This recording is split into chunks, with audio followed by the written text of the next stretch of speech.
it wouldn't be Realcomm if we didn't get one of our dear friends from one of our dear companies, CBRE. It's my delight to welcome David Pogue.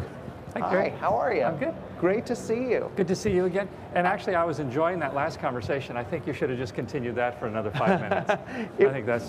But it really was quite interesting. It is indeed. It is indeed. I hope ours is as interesting. Well, you know, we were talking about, Robert and I were talking about the challenge of privacy and how, you know, you don't get to have a smart building that knows where you're walking and how you're walking, and if you just fell down or if you just woke up, without having a certain invasion of privacy. Right. Where do you come down on this issue? I'm the only guy left in the Western world who is not on Facebook or on Twitter. And frankly, part of it is because I value my privacy. Sure. So as an individual, as a person, I can see the side of I don't want everybody to know that I'm at some place because then they know I'm not at other places. But from the building perspective, obviously, the more information we have, the better. So from a professional standpoint, I'm on the other side. Right. You give me more data all the time. Sure. And then I'll figure out what to do with it. Yeah. So it's a tough question. It is really tough difficult. CBRE always leading the field in several ways. And what I'm excited to talk to you about today is in the giving back way. And tell me a little bit about this program that you guys have developed called the Real Green Research Challenge. Am I getting it right? That's right. Real Green Research Challenge is, to your point, it's hopefully our way to give something back to the industry. We had done a 4-year longitudinal study with the University of San Diego and with McGraw-Hill, trying to determine whether sustainable buildings, green buildings, actually performed better. The results we thought were quite good. We had shared that with a variety of folks in a number of written papers and the like. And so we understood the power of research, where we took some bright people with good ideas, supported them financially to some degree, and gave them access to our data, either data that we owned or data that we could go out together and create. So our thought on this was that we maybe ought to do that maybe on steroids. Yeah. Figure out how do we stimulate thought and ideas in the academic world. And part of it is really related to, as I was thinking about this last year when I spoke with you. Sure. My concern was a concept that I'd put out to say that we're at a point right now where good enough is the enemy of great. And we look at all this technology that's out there. There's plenty of technology, and it's great technology. A lot of our clients, however, over the last 3 to 5 years have done a lot of low-cost, no-cost things, and they've gotten good enough. Their buildings are good enough. They have average energy scores of 85. Right. And so we're trying to figure out how do we motivate people to go to great. And so what we need to do is to find those empirical studies and the empirical data that demonstrates that a sustainable building actually is better. It's a higher value, demonstrably has higher rental rates and the like, but also is a better place for the occupants. So the kinds of things that we're looking at are those empirical studies that would actually demonstrate empirically these buildings are better, and you, the consumer of them, whether you're a buyer or a leaser or an occupant, you need to have these buildings because of value or occupants productivity studies or things of that nature. So those are the kinds of things that we're going to try to help produce, those kinds of studies. So how are you doing it? Well, first of all, we had a global reach. We asked for applications. We got more than 100 academic ideas that came to us. We put together a group of people who, over a 2-month period, evaluated these 100, and we've chosen 7 that we're now going to be working on. And the 7, one of them is on productivity.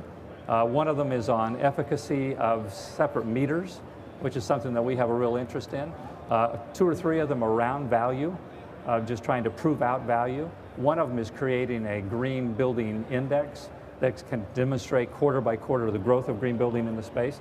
So we've chosen our horses now, and now we're going to start working with them to try to figure out how to get them the appropriate data, access to the right ideas so that they can crunch it and come with some solutions.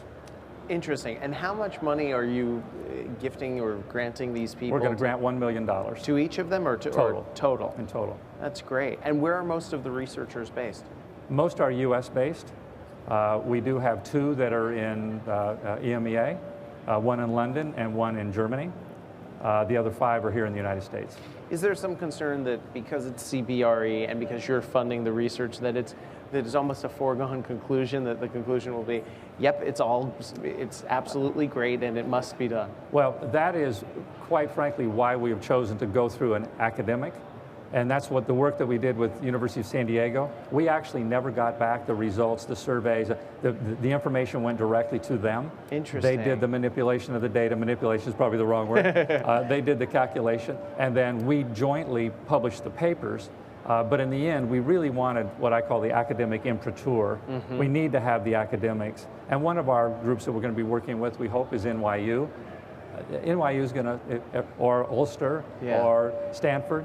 They're not going to put their academic names on the line. Our presumption is that the results are going to be good. But frankly, at this point, we want to know what the results are. And when you find those results, what does that give you? What advantage are you looking for in that? Well, I hope what it gives us is the opportunity to speak to the industry, whether it's our occupier clients or our investor clients, with certainty. Because there's a lot of anecdotal information, there is some empirical data, but not enough.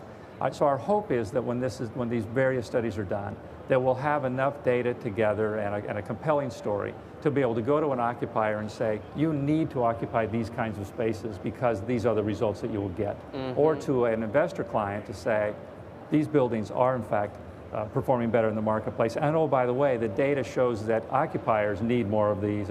And so our hope is that the results will be positive. And to your point, we're going in with a theory and a hypothesis here, but we hope that it's proven. And then we will then have the empirical data to help motivate and move the market so we can get people who will go from good enough to great. What gets David Pogue up in the morning to do this stuff? When you look out and you say, what is your vision and what would you ultimately like to see all of this work and research achieve?